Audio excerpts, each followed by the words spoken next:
I don't like the food forest. It doesn't work in this spot. Here's the thing. I like beauty, and gardening is hard enough if we don't try to limit ourselves to a prescribed system.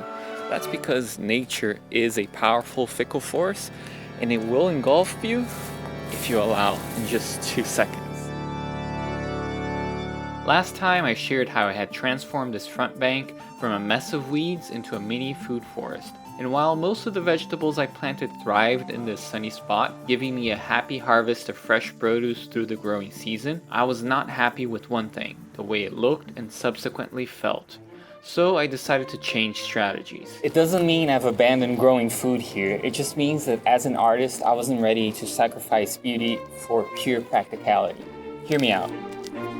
In this video, I'll show you what happened to this space in the subsequent years, while I will explain what led me to shift priorities, how yearning to reach an elusive sense of place guided this journey, how the realities of nature and life kept putting up stumbling blocks, and how the pervasive influence of being an influencer kept distorting the path home.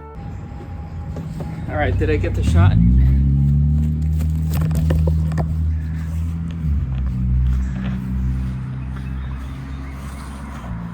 I think I got it. You are part of the reason why I've abandoned my food forest. So this is what was left of my food forest by the time winter rolled in. A couple dormant fruit trees, a layer of dead organic matter loosely carpeting the ground, and some spindly okra skeletons. While this scene of winter desolation may not be the picture of abundance, one thing this experiment had shown was just how fertile this spot was. So whatever I did next, I wanted to plant every square inch of this area. But of course, there was a stump on the way to slow me down. Just so happens that the world was experiencing a bit of a stumbling block that year as well. This was between 2020 and 2021, when time lost its constancy. After last year's spectacular failure, and amid the chaos and pain, everyone was finding the most unusual ways to pass the hours to soothe our fears and anxieties. I decided to recalibrate and think of removing a stump with just hand tools suddenly was rather therapeutic.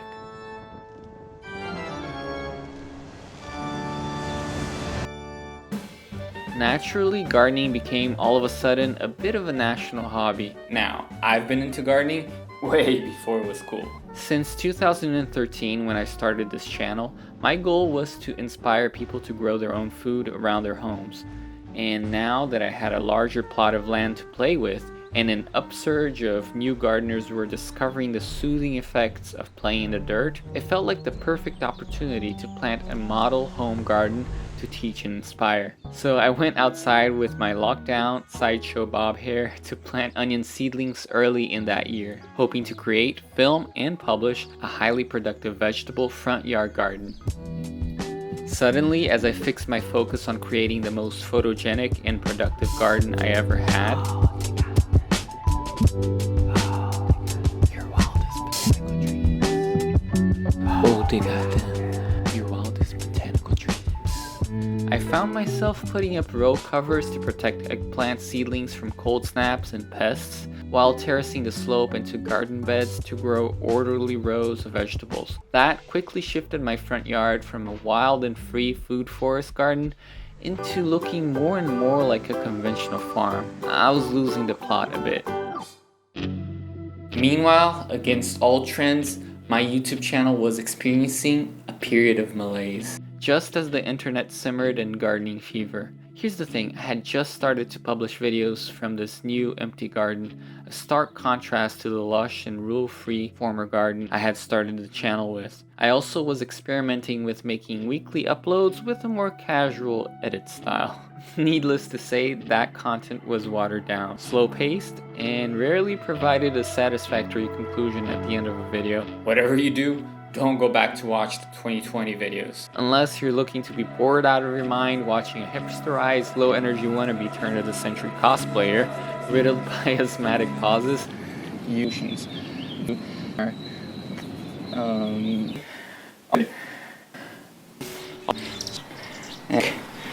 and tangential comments that lead nowhere. One of the best ways of dealing with things like that. In retrospect, I understand why even during a global crisis where people had too much time on their hand, they didn't have time for this. The videos needed change, the garden needed change. I had to plant out a productive garden that would be worth people's time. I decided to shelve all the footage from my previous year's food forest experiment. Nobody would be interested in seeing a jumble of plants without technique, without efficiency, I thought.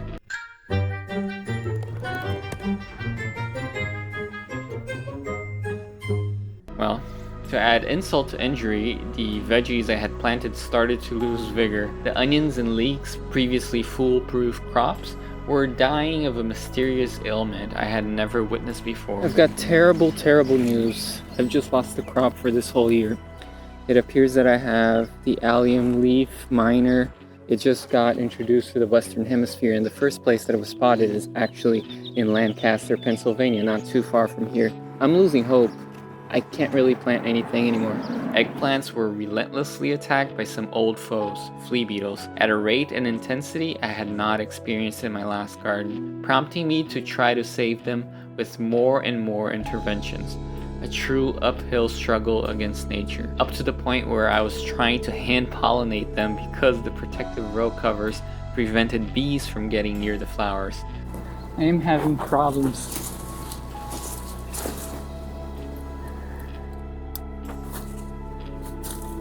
I am having trouble with pollination. That's because obviously it's covered.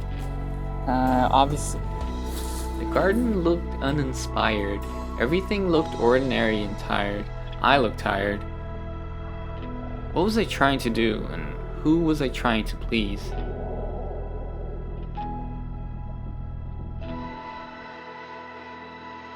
That's when I heard the first timid call, a bit of a distant melody that slowly started to intensify. A few sweet pea vines, poisonous and purely ornamental, were flowering. I had only planted them out of spite and misplaced hope, since they had been a constant disappointment to me previously, but not in that year when the order of things shifted. The neighboring roses joined in an increasing chorus, beckoning me to transform this bank into something else, something pleasing and not only practical. In the outermost edge row of this bank, where I had planted some odd annual flowers for the sake of pollinators, suddenly were trying to wake me up to a greater potential. Yet it would still take a while for me to heed this call.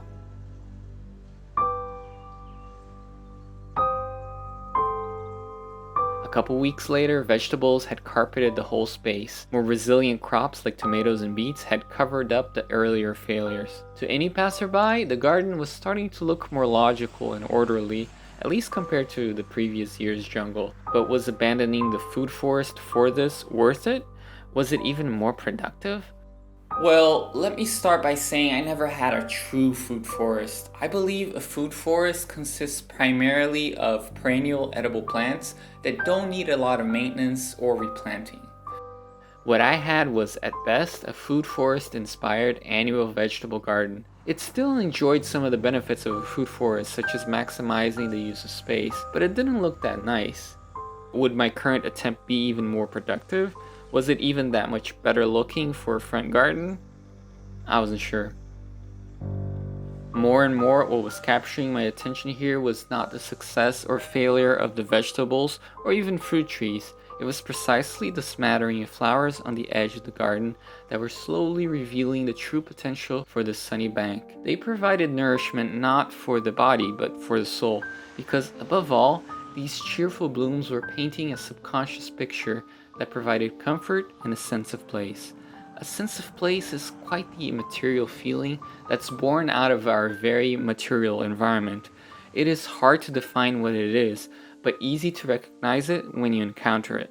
I would say it's when a spot gains an identity of its own, when it becomes memorable and comfortable, and it would just so happen that a lot of people were seeking desperately to find that type of nourishing environment amid the chaos.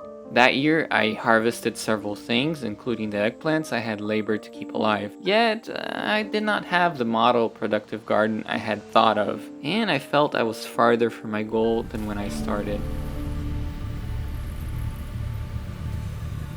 In many ways, the following year was a bit of a blur, a bit of a copy of the previous year. Except something major was about to happen. I mechanically planted eating peas early in the season and systematically recorded the process, sprinkling useful gardening tips here and there. If you do this step, then everything is fine because they've gotten the initial jump start and they will be able to continue growing. Without a clear reason why I was still capturing footage, I most likely would never publish. I planted vegetables once again in the same beds and said the same cliche phrases on camera I always said. They have a very the best way to get about the experience. But this time I couldn't help myself but to include more flowers mixed within the rows, and especially by the edge of the bank. There was something special about this front bank that forced me to abandon the food forest and was now guiding me to plant more flowers everywhere. As a visual artist, I couldn't help myself. This is when something major happened to the channel, and it would ripple into a whole new concept for this front bank. In early 2022, I decided to publish a little video showing how to design a cottage garden. My channel has struggled to find relevance in the gardening scene, and I thought, why don't I just share my gardening experience and weave it with my artistic perspective and knowledge to hopefully inspire some folks to build their own little havens. Little did I know how much this video would resonate with viewers out there. Needless to say, this garden would experience a major shift in the aftermath. I had spelled out the dream and laid down the theory, but it was time to put it into action, to show it in practice. I had the perfect spot to execute my dream cottage garden. The elevation of this hill allowed me to stage plants for maximum visual effect, just like a storefront. If I wanted to inspire others to garden, it would have been a wasted opportunity to not use this feature to my advantage. With this hill, I could grow a picture-perfect garden that would immediately imprint a nostalgic image on whoever passed by. A cascading, colorful hillside would harken images of belonging. It would be a natural billboard to gardening. Could I achieve this with a food forest? Perhaps yes, but I did not want to limit myself to only edible plants in the same way I did not want to only grow ornamentals here. My goal was simple. I wanted to create a garden with a sense of place. A garden that nourished both body and soul.